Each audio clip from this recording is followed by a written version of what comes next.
The storm did not ask for permission before tearing the sky apart, and neither did fate when it knocked on Arif Rahman's door that afternoon. Sheets of rain blurred the daylight into silver streaks, thunder rolling like an angry heartbeat, when Arif saw a luxury car stalled at the edge of the flooded road near his small rented house. Inside sat a woman gripping the wheel with quiet panic, a child's seat empty in the back, and exhaustion written on her face. Arif was a single father who had learned to survive on careful choices.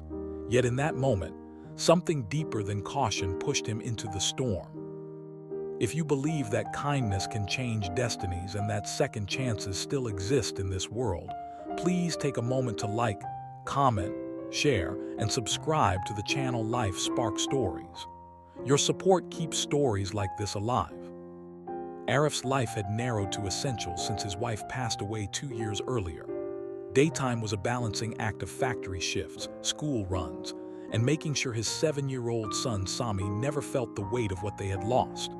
Their home was small but warm, patched together with patience and love, and that afternoon it smelled of tea leaves and drying laundry. When Arif guided the stranded woman inside, offering shelter without questions, he did not know her name or her story. He only knew the storm was worsening, the roads were closing, and no one should face fear alone in daylight or darkness. The woman, Zara Quinn, carried herself with a quiet strength that had cracks running through it. She was a single mother too, though her child was safe with a caregiver across town, unreachable due to the flooded streets.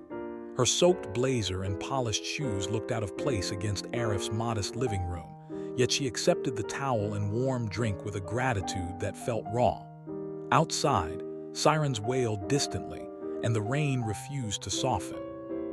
Inside, the hours stretched, and the walls slowly absorbed 2 separate lives colliding under one fragile roof. Arif watched Zara notice the drawings taped above the study table, the carefully counted grocery jars, the way Sami finished homework with disciplined seriousness. There was no pity in her eyes, only recognition. What she did not reveal was that she was the CEO of one of the city's fastest-growing tech firms, a woman admired for her confidence, but quietly judged for choosing motherhood over marriage. Today's board meeting, the one meant to decide the fate of hundreds of employees, had been postponed because she chose to drive herself instead of waiting for a driver, believing independence was still her shield. The storm proved her wrong. As daylight dimmed behind heavy clouds, something shifted. Arif shared how storms had once terrified Sami after his mother's passing, how daylight thunder reminded them both that life could still roar unexpectedly. Zara listened, her own grief stirring, memories of late nights balancing spreadsheets and bedtime stories colliding in her chest.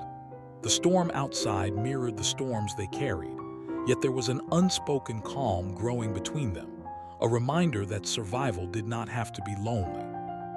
When the rain finally eased and emergency alerts announced reopening roads, Zara stood to leave with hesitation. She offered Arif a business card he accepted without curiosity, more concerned about whether she would reach her child safely. The next morning, sunlight revealed muddy streets and ordinary routines returning, but Arif's phone rang with an unfamiliar number. The call changed everything.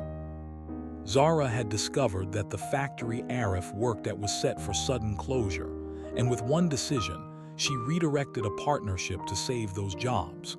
Not out of charity, but respect. Days later, Zara visited again in daylight, this time without rain or fear, meeting Sami with gentle warmth. She explained who she was, not as a CEO, but as a mother who had once needed shelter.